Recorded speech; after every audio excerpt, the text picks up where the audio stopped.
Okay, we're recording. All right, here we are once more. Hey, good to see you. We're back. Yeah, We are still on the Kybalion, and we're excited more than doing ever. the Gnostic Deluge, and yeah, somebody requested that we put this so they know what we're reading up Oh, in the screen. do they want the version of it too, or something? I Well, don't I know. guess there's not They, many. hey, I just read the request, man. There's not different versions. So anyway, so you can see it, the Kybalion, Kybalion, Kybalion. Kybalion.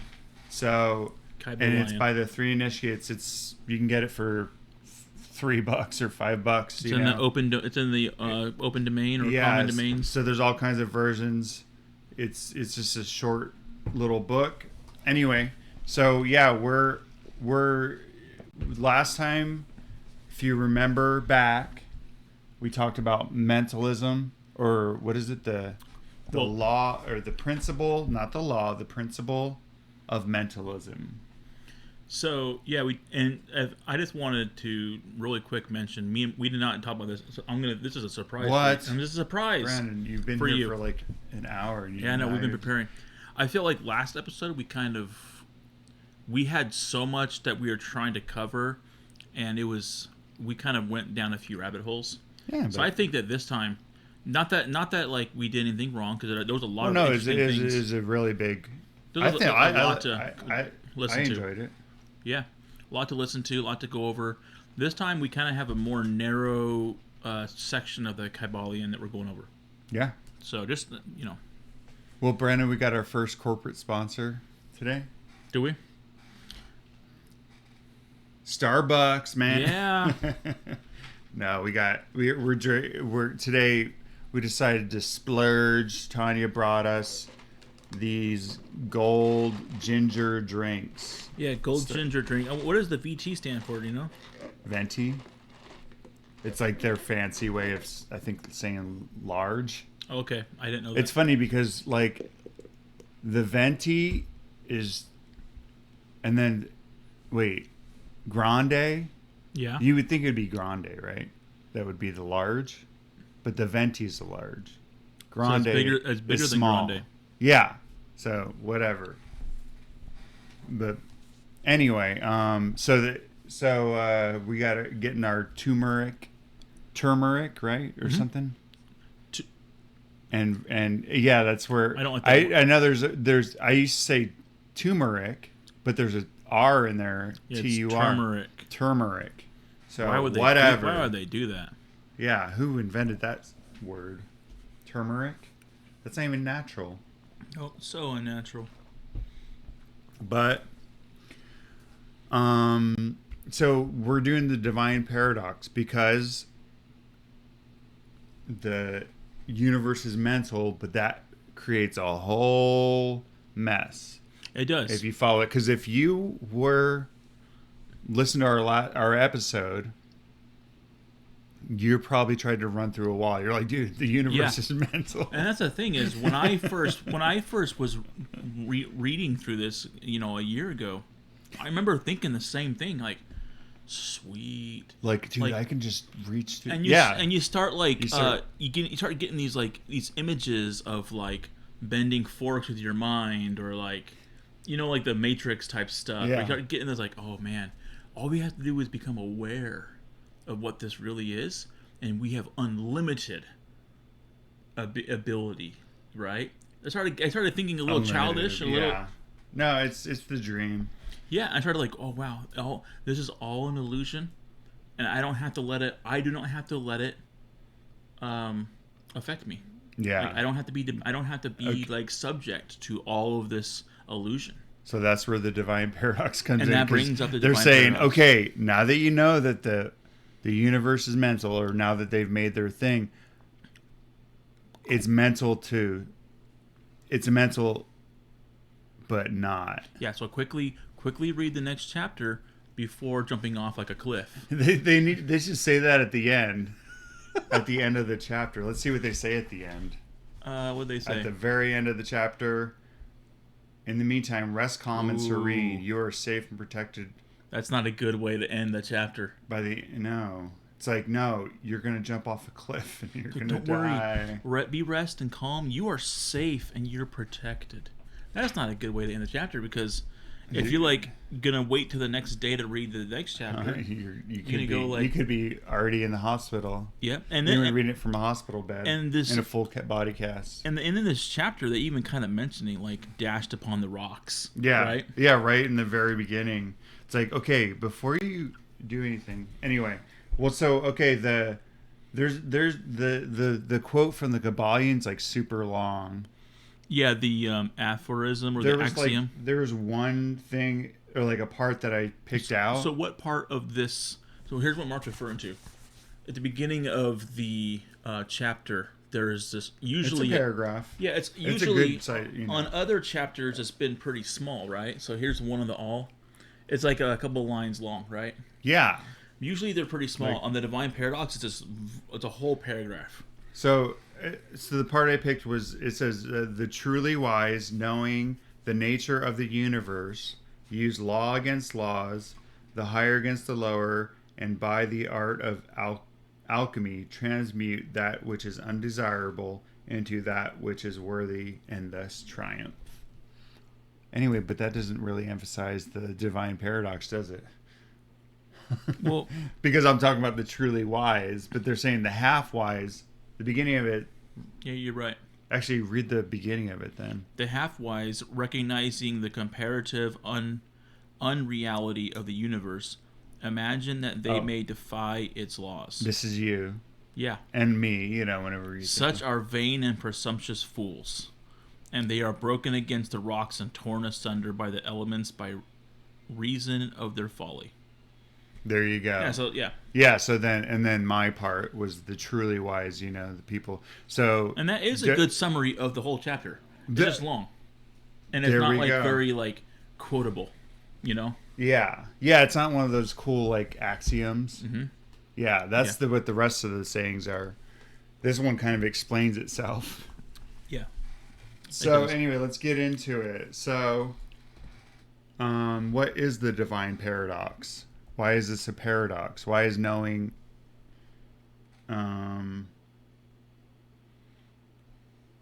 that the universe is mental, how does that create a paradox? And that's the big question. Yeah, and so we just, in the previous chapter, the universe is all mental. And that creates this, we have to, it's a paradox because we have to respect two different realities. Yeah. And they're both there, and they're both unavoidable. Yeah.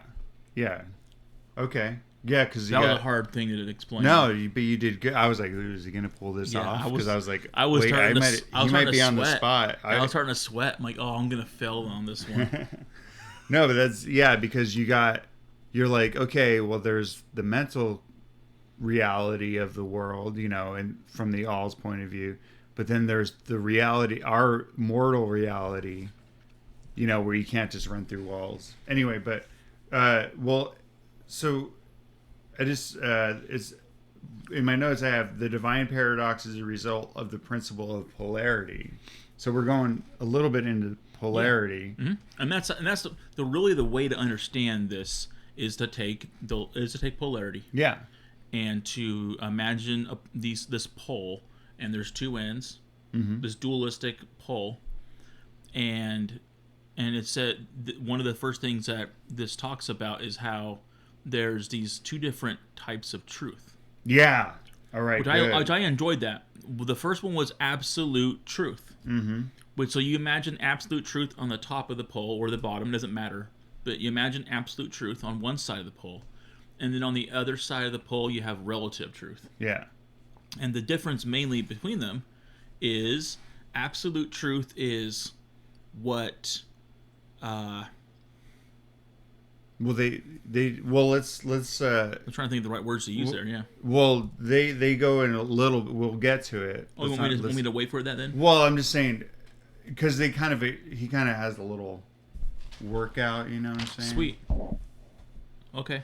before we get to the workout, I just wanted to, I don't want to work out too much before we. Cause that's on page 51. They talk about that, right? Well, I'm saying absolute truth. They have definitions that are really good, but I love the definitions. I love the definitions. I was like, ooh, that's good. Yeah, because he kind of works up to it. Anyway, I don't mean to stomp on your. Here's my quote from the very beginning before we move on, and we kind of mentioned this already.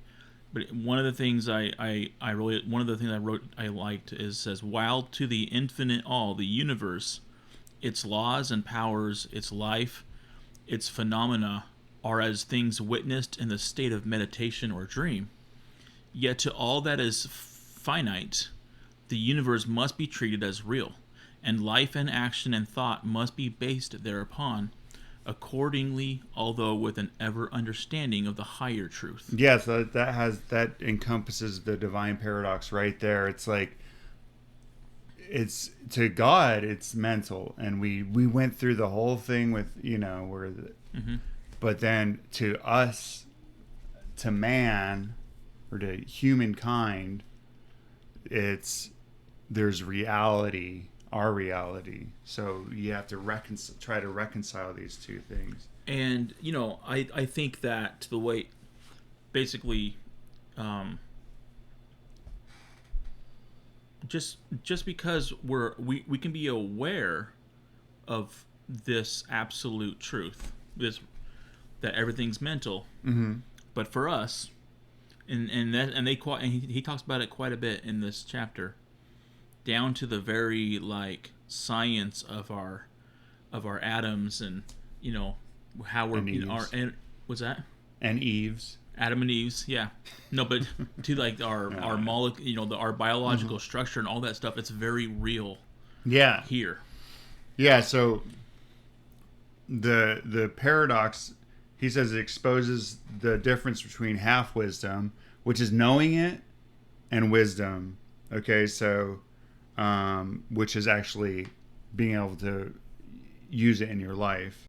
And then this is what you kind of, to the infinite all, things are, his reality is mind, meditation, dreams, etc.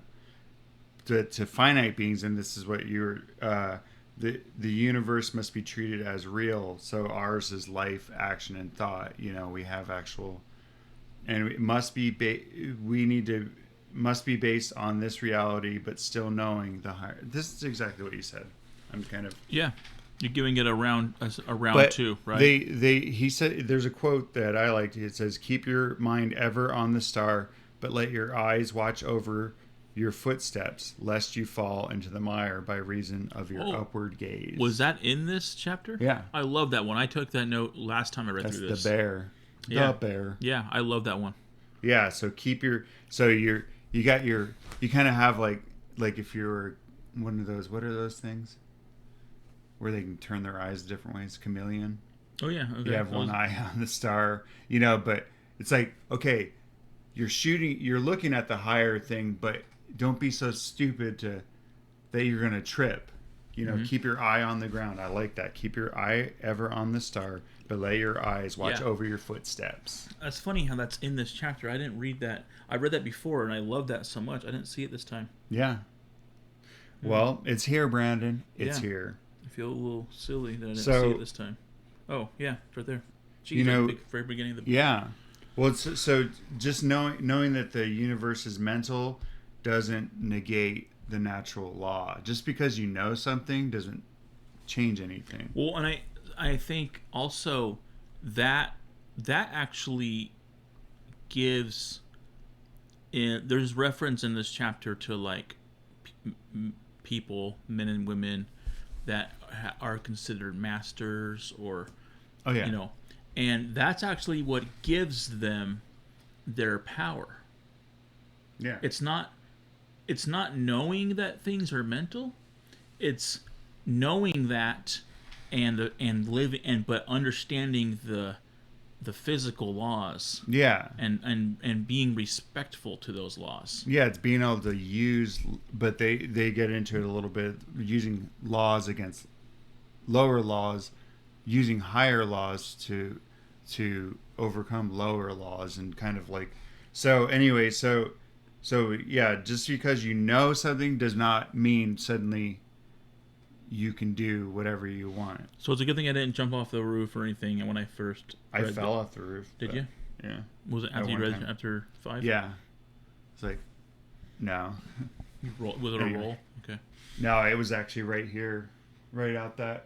So I had a ladder. We're in the second story. I had a ladder. Like, okay, because there's the first story with the tiles. So I had a ladder leaned up against to get to the second story roof. Man. And of course, as I was going up the ladder, I mean it slipped. Yeah. And so I rode the ladder down off the first story, and then boom, landed on my ankle. Did you and I said, "But I thought it was all mental, man." And my wife came home, she's like, "Oh, it's all in your mind." I was like, "No, honey, my ankle hurts." Did she say you still have to live according to the laws? That's what she said. She goes, "You're living half truth, Mark." She's so wise. She's like, "You got to go to the doctor." Anyway. All right. So right here in this if you would have been sitting here, you would have seen me fly down. Yeah. I'm imagining Newton Apple dropping on his head. That was, yeah, and then I came up with a new law of gravity. But I'm saving that for the last episode. So anyway, okay, so we're saying just because it's mental doesn't negate natural law, and Hermetics teaches that through polarity, we're able to reconcile contradictions or paradoxes. And the way that the Hermetics, at least according to this, does it is by teaching or warning students against omitting the other side of any question. That's one of the biggest things. Good point. That's like such an important thing, is that if you looking at everything one-sided. Yeah. You're like, why would somebody ever do something like that? Like that. But if you actually try to look at the other side, you might learn a lot. Yeah, you often will probably. Yeah, that's a good point. So it's exploration and trying to see a different point of view. So that's how one of the important things, at least according to this, that of Hermetics, is to be able to kind of see the other side of the pole. Yeah, I am. Yeah, that is not a very popular thing to do today. I know I can't. I know I have a super hard time with that. I'm like, why would somebody ever? No, this is right. I do that a lot. I got anyway. But recently into a disagreement with somebody, and we were both just totally on different sides. It's like, no, what? This is this is right. You're wrong. And they said, no, this is right. You're wrong. It's just like, it's just tearing us apart, man. Yeah. So anyway, but then, that wasn't us. He wasn't telling you a secret story. It wasn't me and Brandon. No, we never have disagreements. Yeah. But so the other side of a question that they talk about is the absolute truth. In this case, is absolute truth versus relative truth. Well, and everything. So let's take the law of polarity and correspondence right now. Okay. Let's kind of figure this out, and it makes a lot of sense. Oh, correspondence? Yeah. So everything is dual, right? Yeah. There's two sides to everything. But we also have this notion of like let's say, well, we're not going to get into like gender right now, but the thing is like everything, there's an invisible part of it, right? So you have the physical part of it, which is the mother, and then you have an invisible part of it, which is kind of like the father. Okay. It's like Mother Earth. Like, there's Mother no Nature, question. There's no question what God, we have the here. Father, kind of, yeah. There's no question what we like. The Earth takes care of us. We are nurtured by the blessings of the Earth, and so it's very real, and it's very relative. Like it's right, we can see it and we can be amongst it. Yeah. Then that's the world we're in. But then but then there's another side that's invisible. We don't really see it, right? Mm-hmm. It's some kind of recognition that you can say it's the opposite of a mother is the father. It's invisible. We can't see it. We might feel that it's there. We might see that there's something else there, but we don't have anything. It takes a lot more exploration to find it. Yeah. And I think that's kind of how this whole like absolute truth versus relative truth is. Yeah, because the absolute truth is the underlying, what was it, reality? Remember when we were talking about God, that underlying reality that even though things are dying and blah blah blah, and all this and seem to be disappearing and everything, there's an underlying reality under that, and absolute truth. Actually, that thing that you were talking about. Here, Brandon, I'm gonna let you. Oh, really? I'm gonna be reading from Mark's notes. That's right. Where do I start? Absolute truth. Things as the mind of God knows them. Absolute truth. Yeah. Things, and then relative truth is things as the highest reason of man understands them. Yeah. So that's the that's the main difference between the absolute and the relative, because just because God, it's if things are in his mind and the universe is a creation of mind and everything, does not change our reality. I guess that's the. And so here I'm gonna jump on a limb here. Whoa! A few episodes ago, I believe it might have been during a smorgasbord. I don't remember, but I think in joking, you asked this question of, could God make a rock so big that he can't carry it? You came up with the answer? Yeah, I came with it right there. I just didn't want to go into it. Oh, okay. The answer is no. And yes. Okay. Depends if you're looking at it relatively or absolutely. Well, if he creates it in his mind. So if he creates it in his mind, then he can lift anything because it's in his mind. Yeah. Right? But absolutely, outside of his mind, I'm pretty sure he can't lift. I mean, I would like to, you know what I'm saying? And so you're going there, Brandon. For us being 100%. It always comes back to the making that rock, dude. We're never going to get off this thing. It's going to every time. For us, because our relative, we can't get outside. We can't escape. Yeah. The mind of God. We're this is reality. This is it. Yeah. So for us, like, we don't have a choice, and God can create anything, and he can do anything with anything because it's all in his mind. Yeah. But if he's taking a nap right now on his recliner and thinking and we are a product of his dream right now, he can't like wake up and go like lift a mountain outside of his house. That's the thing. I think the main thing is that we need to understand. I understand what you're saying, but that we need to understand about the all or whatever, is that it's not. We're trying to put it in a concept that we understand in this physical reality. We're like, he's waking up, he's going out of his house. The quick he's falling off his roof. So the very short answer to that question, and that's what I came up with last time. Actually, I just didn't want to talk about it. The real is yes. He can create a rock. He can't create a rock so big that he can't lift it. Relatively to us, he can't. He can. Relatively to us, he can do anything he wants. Yeah. But I don't get to decide what is relative to him. I think it's mainly or you know what I'm saying? Yeah. God. I don't get. So the answer is like maybe yes and no. He can do whatever he wants, man. Yeah, yes and no. That's the answer to the rock and the God question. Well, yeah, I'm just saying, but our big problem, and they talked about this, is that we're trying to put that thing in that box of our mortal, of what we know, And correct.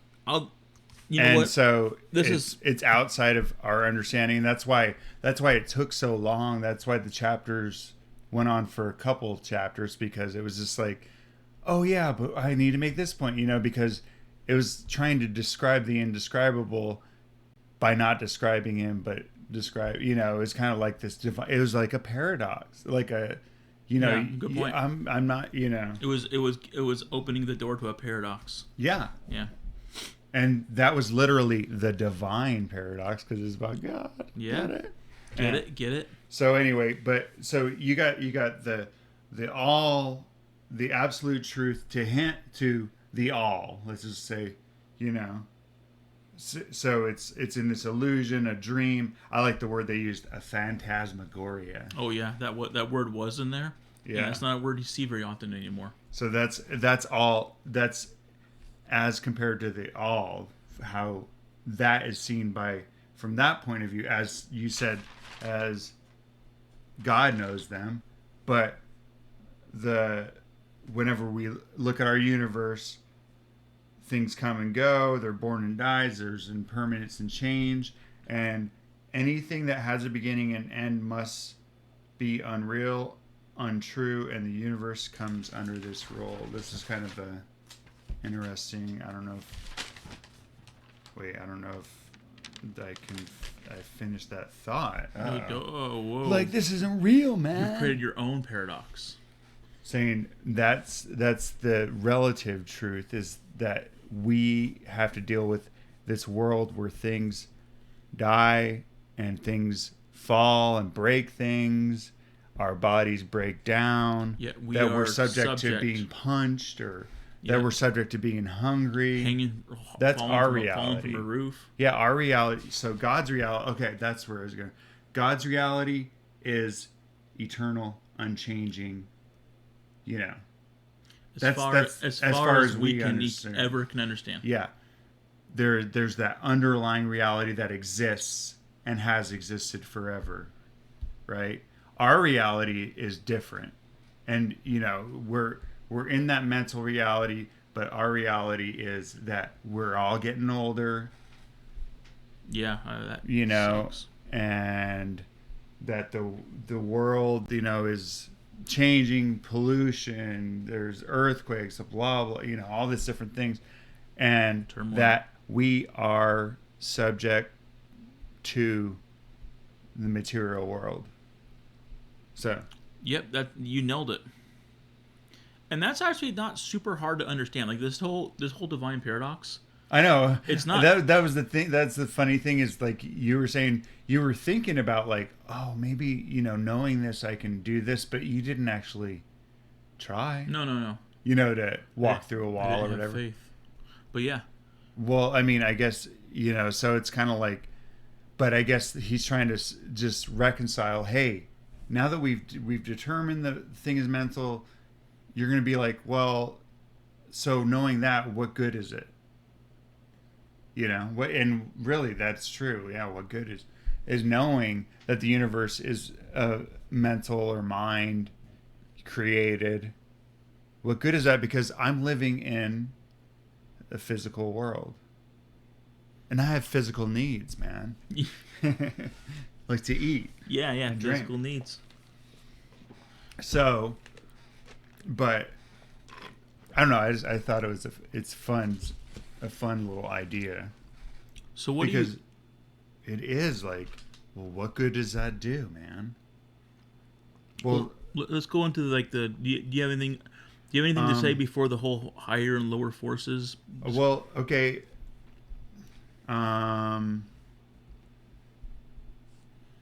Matter, but we need to okay. So part of the thing is that as matter, we only understand matter through our own senses, right? That our, and the way we sense matter, like, and then we understand, and then we realize that science, though, has a different idea of what matter is. Matter, like, is an aggregation of atoms, and those atoms are a grouping of units of force, and they're vibrating and they're in motion. So like we're looking at this reality. This is reality, but we're knowing scientifically that it's not quite what it seems. So there's almost our reality at the same time isn't quite what we think. Even physical reality is an illusion. Yeah. Yeah. And we understand our world through our senses, and it's communicated to our brain, which is made of matter, but without mind, we wouldn't even know existence at all. So there's something a little higher, and you know what I'm saying? Like, is it referred to the higher? Well, I'm just saying, like, there's something up here thinking and making, being able to record our existence and the senses. But I have a quote that I liked that I heard on a Buddhist thing. It says, so I say, what is matter? Or what is mind? No matter. What is matter? Never mind. Yeah. Oh, how I don't think cute's the right word for it. No, it's cute. How clever. Yeah, it's like, what is mind? No matter. What is matter? Never mind. That's really good. I will be teaching my children that when I get home. What I'm saying is that even inside this physical reality, we're viewing it. We're able to look. Like, I'm like looking at my hands right now. We're looking out through something, but through a mind that's outside of somehow.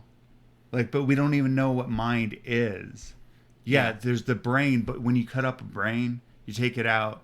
Einstein. Well, and he gives an example of that in here. He says when you stub your toe on a rock, your toe is made out of electrons and energy. These little, very monads of energy. Yeah. But so is the rock. Yeah, and then it's sending a signal up to your brain. Your brain, which is matter, processes it. It's connected to your.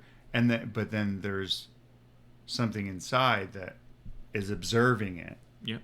Maybe this has to do. Remember the whole dancing woolly masters that we never could get past that electron thing. I have it sitting on my dresser right now. I know. I need to. I haven't cracked it open. I need to figure out what is that thing called, the wave pattern versus the. Anyway. I do remember that. But that's where I got stumped because I was trying to. Anyway. It's on Ruba's list of books to read. Yeah, I know. I was like, son of a gun. I'm never going to make it. I saw that. But, oh wait, where was I going with this? Down the rabbit hole, Mark. Yeah. Oh. We were talking about, well, anyway, I'm saying, where does mind exist? Yeah. Because you can't open up a brain and find it. No, you can't. We don't understand that it's kind of like a no-go zone for like scientists a lot. We understand how the brain works.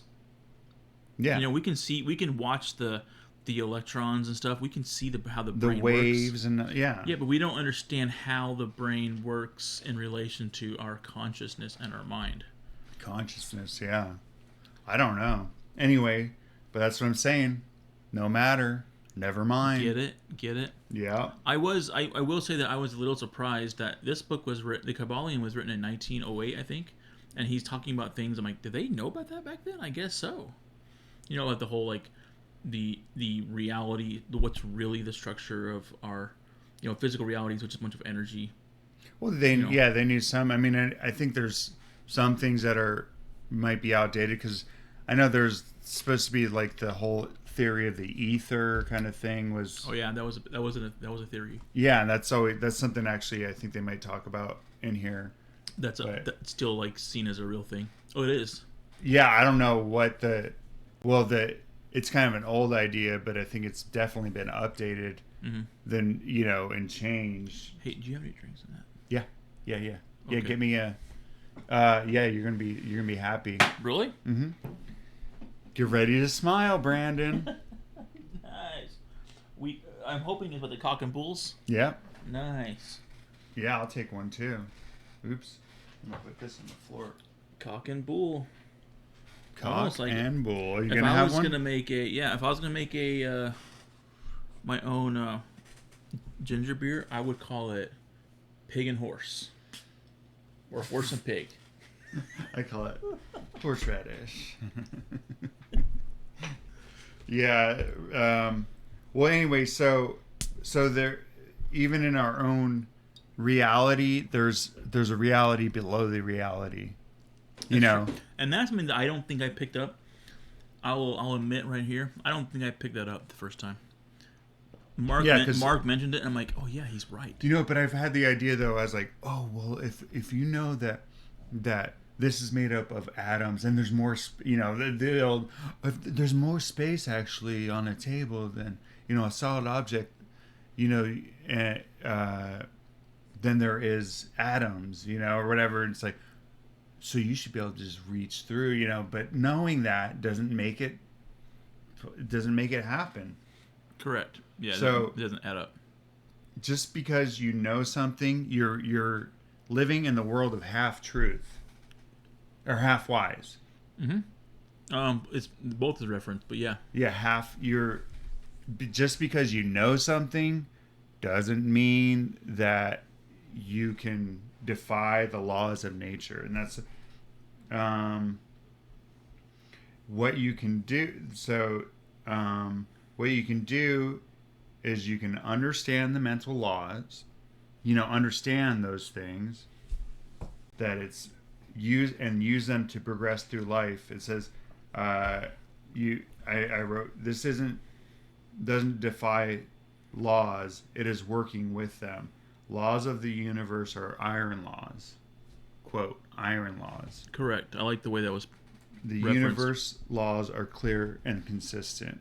You know that they're gonna, but there's a way to work with them and to progress. So yeah, one of the when I've tried to explain this to a few people now, it's difficult to explain. And one of the ways that I've tried to give it, it's a paradox, dude. Yeah, yeah. One of the ways I've tried to imagery this, right, to give some imagery, so I can help someone explain. I can explain this to somebody. Dude, that's good. It is good. This is a good cock and bull here. Oh, yours has a bunch of light behind it. I mean, yours is different. It glows. I mentioned, so there's this concept. We can see a cyclical nature, right? In the Hermetic philosophy, is referred to as rhythm, right? The ebb and flow.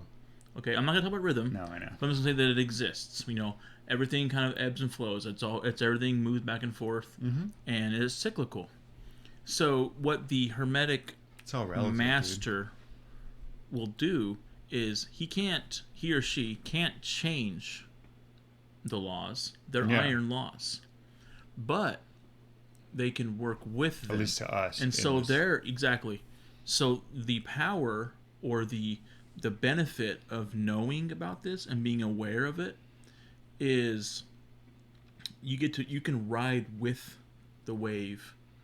Yeah. And not against it. Yeah. Or not let it pull you or push you. How about you start understanding? Yeah. Exactly. So when you understand the iron laws, you can start to the benefit comes from the ability to not be subject to everything that comes your way. Yeah. To not be so so mortal in a way. Because when you understand that, I like to give the example of the pendulum swing. Yeah. Right? Yeah, you can, rather than being like every time the pendulum comes your way and you just get knocked back by it. Yeah. You can instead just either jump on the pendulum and ride it, or you can time it and know when to get out of the way. And when everybody else doesn't get out of the way, because there are sheep, they're sleeping. Yeah. They don't understand these things. Or they're not paying attention. Attention. That's the thing. Then you kind of have an advantage almost, because you did see that it was coming. Yeah. And that's the benefit of understanding these laws and that they exist, even though you can't change them, and you can't escape them. Yeah. There's a lot of. No, that's like super important. I like it. Well, that's it. Yeah, while on the plane of matter, we may control matter by applying higher forces. That's what your laws of nature are in full effect on various planes. We can overcome lower laws by applying higher ones. Yep, he says that in different ways a few times. Yeah. I have the same quote, but a little bit different. Go into it, but let's see the master thing. Where he talks about the masters, dude. Can I read this quote? Yeah. It is true that the higher we rise in the scale, the nearer to the, quotes, the mind of the Father, quote, we reach, the more apparent becomes the illusory nature of finite things, but not until the all finally withdraws us into itself does the vision actually vanish. Okay. It's almost like he said that too early, because that was on page 53 of my book, and I have other things after that. But basically, well, he's just giving like a spoiler early on. Spoiler alert. Yeah, like spoiler alert. You can become one with the Father. But well, he never. You know, they never really go into that. No. But but that's supposed to be a different, the eventual goal, right? Well, I was thinking about in one of was it the Pomandries? Was it the first one that there was this imagery of him breaking through the seven? Yeah. At the end, he's like breaking through the harmony and progressing like through the seven realms or the seven different layers. Or what? Yeah, that's right. Not defunded. But no, I know that's in the news right now. I just kicked my butt. Oh, it's fine. He de-body pained, or no, de-liar, or de-like stealer, or like I can't remember. Think of anything that you do wrong and deactivate it. That was it. It was deactivated. Deactivate your gluttony. Yeah. Deactivate like he's going through these 7 things, and then there's supposed to be higher. Actually, we taught like up to 10 where you become one with the Father. And then in another book it mentions that even higher. Yeah. Yeah. So there's there you go up to 7, and then there's 8, 9, and 10. Anyway, we don't even understand what we're talking about. Nope. Actually. Nope. So, but here's where talking about the most advanced masters may acquire the powers usually attributed to the gods of men. Man, that's what I wanted to quote. But even the highest master and the highest being must bow to the law. They still have to obey the law. They have to drive the speed limit. They have to pay their. So did you skip a line? Oh, mate. Read the part you want to do. I think it was I think it's the same one. It you says like this the one. most advanced. Yeah. You're going into the crazies. Yeah, the most advanced masters may acquire the powers usually attributed to the gods of men, and there are countless ranks of being in the great hierarchy of life whose being and power transcend even the highest masters among men to a degree unthinkable by mortals. But even the highest master and the highest being must bow to the law. You read that part. Yeah. And be as nothing in the eye of the all. So we read the same thing. Yeah, I just left out the higher beings and stuff because... Oh, yeah. I mean... You adulterated the actual real text. I wanted to say what I wanted to say, man. No, I just didn't want to get lost in this higher beings. But, like, I mean, people would probably... like angels or whatever, I guess. That's where I didn't want to... And that's kind of... so because he never goes into what these higher beings are. So fantasy... right? The way we have fantasy today, when we imagine higher beings, like with great power, we think of I at least concoct these images of someone who does break the rules. It has power over the laws of. Yeah, you can just do whatever the heck they want. Yeah, they're like ultra, like big, powerful wizards and sorcerers, and that they can do, and the gods can do powerful things, and they're not subject to what mortals are subject to. Yeah. But that's actually not true. Well, if according to this. Think about the Greek gods. Yeah, exactly. They're not even gods if you think about it. No, I mean they're just higher beings. Yeah, they live in the mountain, just like the. Well, I'm saying they're subject to a higher. They're subject to a. Yeah, they're not. Think about that. Oh, I've thought about it. Yeah. Oh, you have? Yeah. I just thought of it just now. Like, well, think about that. You're like, dude, that's like old thoughts for me. I'm writing a book on it right now. No, I think it's interesting that we've created these images of what gods are like, but they're kind of wimps. Like, they're actually use our brains more. Their power comes from them understanding, not from them having like innate like fire shooting out of their hands or the ability to like change like switch the time space continuum. They and travel through time and space or stop the sun from moving. Like their power comes from understanding. Yeah. Everything.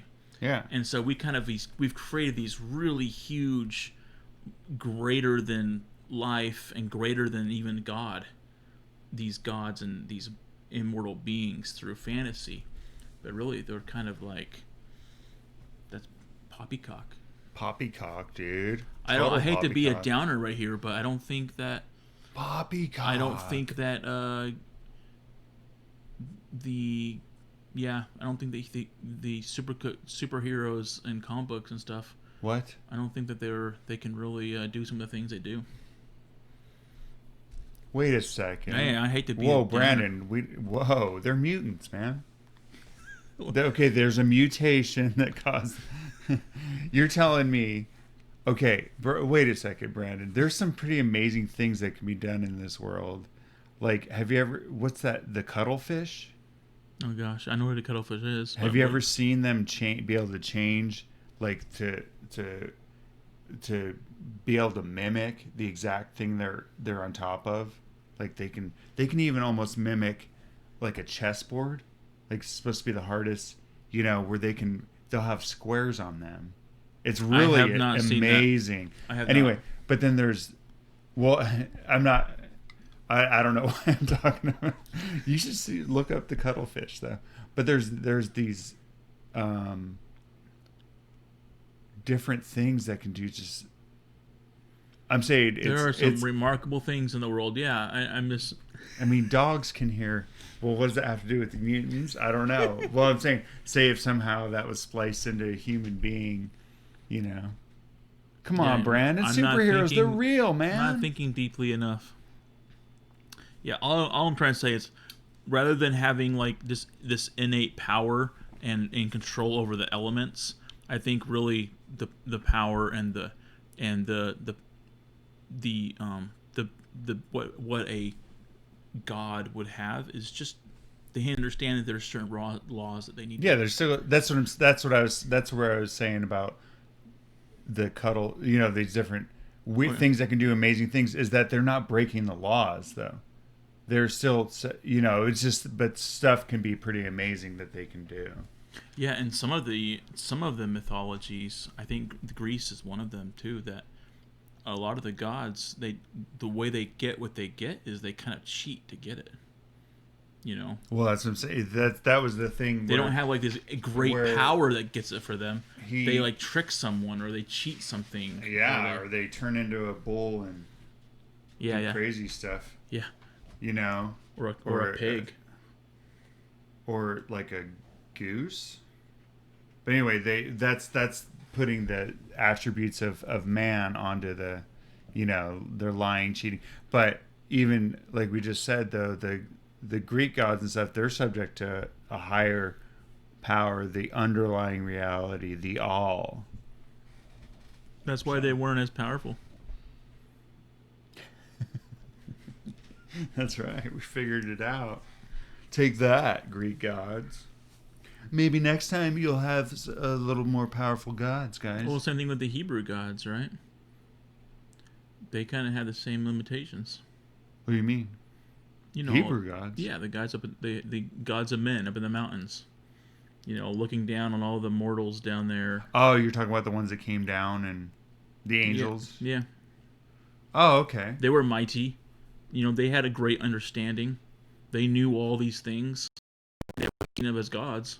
Yeah, and then they came down here and they were I guess they weren't the sons of God. Yeah, exactly. Okay, because I was like, wait, what are you talking about, Brandon? You threw me for a loop. I was like, sons of God. They're monotheistic, dude, Brandon. Hebrew gods. I think you gotta. Well, I know there's angels I know. Anyway, we're not getting into that. Well, we're back on the Book of Enoch here. Well, welcome back to the Book of Enoch. So actually, we need to do that. But okay, so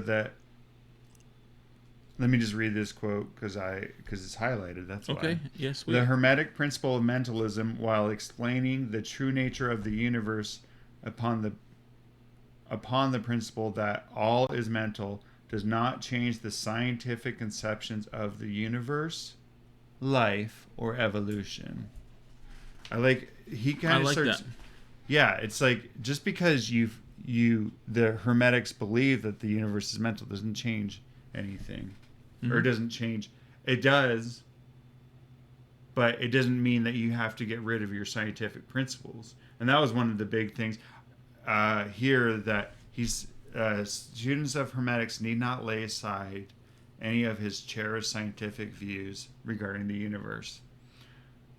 All he is asked to do is to grasp the underlying principle of the all is mind, the universe is mental, and is held in the mind of the all. But it doesn't change any kind of scientific principles that are found out here, like like gravity or something, or it doesn't mean that it doesn't change it. It's just they're going a step further and going into an even deeper or bigger understanding. Even if you like the Big Bang Theory or something, you can probably reconcile it.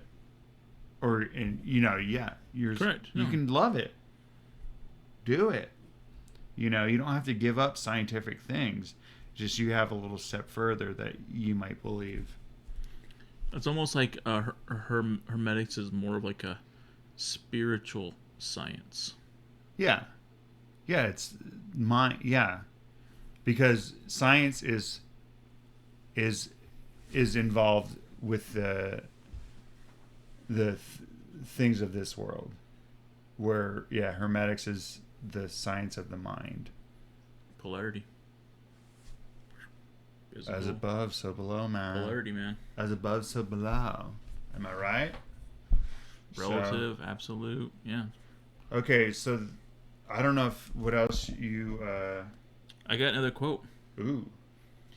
It's at the very end of the chapter. Ooh, I got a quote too, actually. Okay, so you do it, because here's mine. You're probably gonna steal my fire. I don't want to do that. No, but go for it. Do it. The true meaning of life is not known to men on this plane, if indeed to any, but the highest authorities and our own intuitions teach us that we will make no mistake in living up to the best that is in us, so far as is possible, and realizing the universal tendency in the same direction in spite of apparent evidences to the contrary. We are all on the path, and the road leads. Leads. You have. Oh, it just goes. You have to figure it out. It leads you somewhere. I thought, you know what?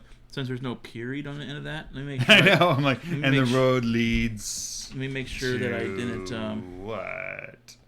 We are all on the path, and the road leads upward ever. Dang it! I didn't copy the whole thing. Resting places with frequent resting places. That's funny. And the road leads. Yeah. So to finish that. I just read it. Yeah. That's crazy. Thanks for. I get all the glory. Road leads I get all the glory. This was Mark's quote now. And the road leads upward ever, with frequent resting places. That's epic. Frequent resting places. Oh my gosh! I'm gonna teach that to my kids right away when I get home.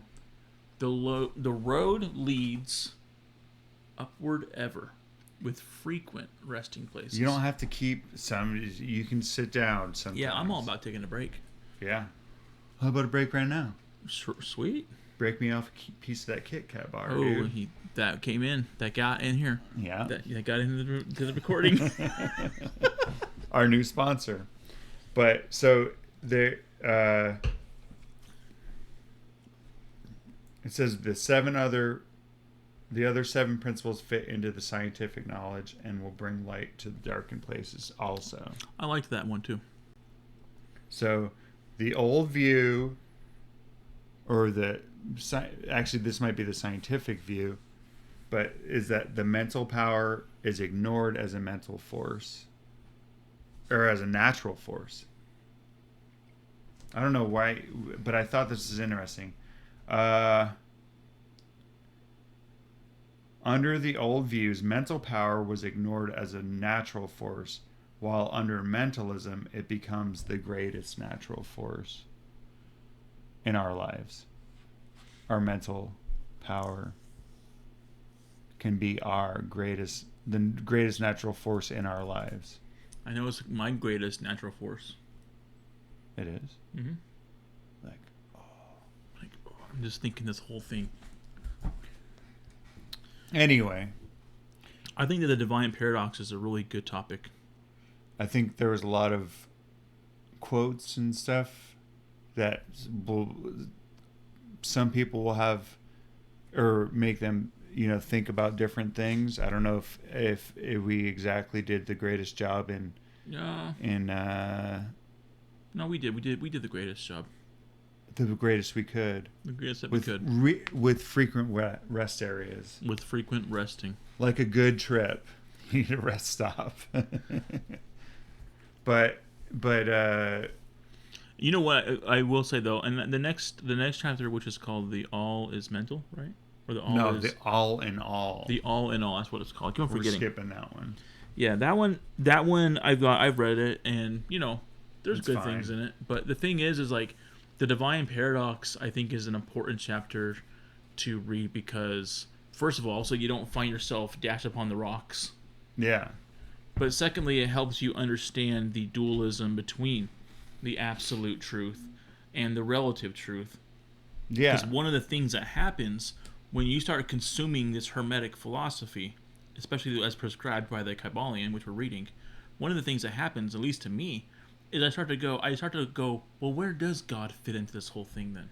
Yeah. Yeah, because you're like, okay, well, we just went through this whole, and then all of a sudden now, but the thing, the main thing is that, oh wait, keep finishing your sentence. I think it's all I was like. Oh, where does he fit in? Yeah, where does he fit in? Like, we'll just know that there's that underlying reality, that there's the natural law, but know that the main, one of the big things is knowing that the Kybalion is based in this world, in the material world, right? Mm-hmm. The principles and stuff aren't some like woo-woo whatever, at least according to what they're saying is like, okay, well, we've talked about the mental, the knowing the universe is mental, or that.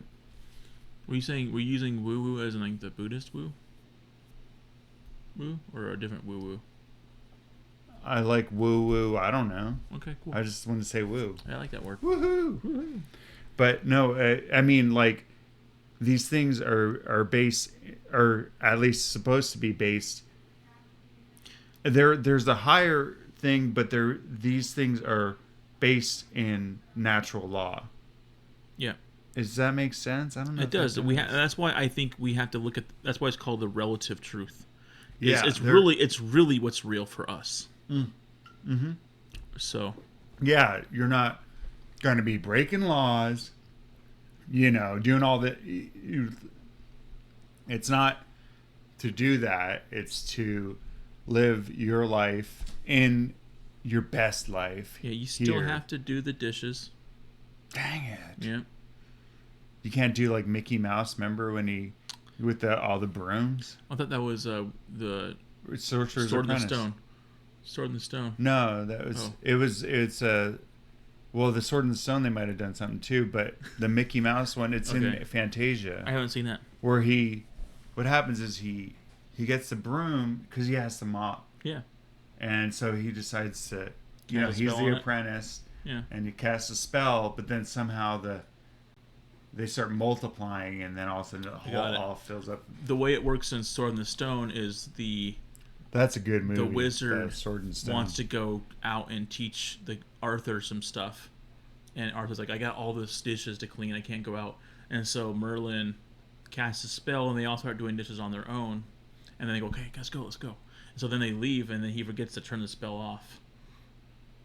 And the dishes start cleaning, and the brooms start mopping, and then people come in and go, what's going on here? And okay. Well, the Sword and Stone, Merlin's kind of like absent-minded. Yeah. So I like that one because he has the battle with the witch. Oh, that was I like good. the witch who turns into the dragon. That was a good one. Anyway, and then remember when he turns into the little bird? He's so cute. Arthur. Yeah. He's like so cute. Anyway, that was a bonus. But yeah, so but Check it's out saying Disney you're Plus. not it's not supposed to be based outside of the law. It's understanding the laws and using them for your advantage. That you can use higher laws to negate or against lower laws somehow. So hopefully we'll be getting into that, and I mean, we will be getting into it, but hopefully there'll be something that'll just the awareness. I think for at the lowest level of it, just the awareness of these things and how they're in everything kind of sets you up for seeing things differently. Yeah. And for even having a little advantage on how you live your life. Yeah. But I suspect that there's / hope that there's more too. Yeah. So. All right. Well, that's it for this one. And watch The Sword and Stone. That one's a really good movie. Yeah. And that was bonus material. Not only did Mark quote the Kit Kat bar commercial, but that's right. We got a Sword and Stone discussion, and then whoever this Apprentice, the Fantasia, what is it called, Fantasia? Yeah, that's part of Fantasia. I haven't seen it. I'll have to watch it. Well, it's where they use classical music and stuff, but they have a bunch of different. It's the main one that everybody knows, except for people who haven't seen it, right? Well, that if somebody's seen Fantasia, that's the one they remember. The one they remember. Okay. I'm trying. Yeah. So it's got that. I think it's that. That sounds like. Anyway. Total bonus material. Bonus. Anyways, I had a good time. Yeah. So thanks for listening / watching, and let us know if you have any questions about anything, or if you have any desirable avenues for us to go here. Have you heard of? Move forward. Do you know Manny P. Hall? Manly P. Hall? Manly, yeah. Yeah, he's manly. I love that. What a name to have. I know. What about him? We almost ended, by the way, but we're not done yet. So. Well, no. What somebody requested that we. Said maybe we could look into doing on the Fire of Initiation by Manly P. Hall. Oh, that sounds interesting. We'll have to look it over and see if it's anything we will do our homework on it. I know what kind of books Manly P. Hall writes. I know that he did write a book that basically kind of summarizes everything, all. No, the guy was a very Yeah. all over knew a lot of different stuff on Masons and all kinds of. It's just that name. Hermetic principles. Yeah, and he's a very manly man. All right, but we'll look into Manly Hall's work. Manly P. Hall. The Initiation of Fire, or is that what it's called? So, the Fire of Initiation. Yeah, something like that. Or actually, I'll find his direct. We'll look it up. Yeah, but anyway, we'll see if we. I got my comments right here. It says, yeah, here we are. Looking it up. Mark's looking it up. Oh, The Initiates of the Flame. Ooh, that sounds like even a better. Good one. I know, that sounds like something I can get into, because I'm like... Let it be done. Yes. Okay. You wanted to see an episode on that. All right, guys. Well, we'll talk to you later. Bye.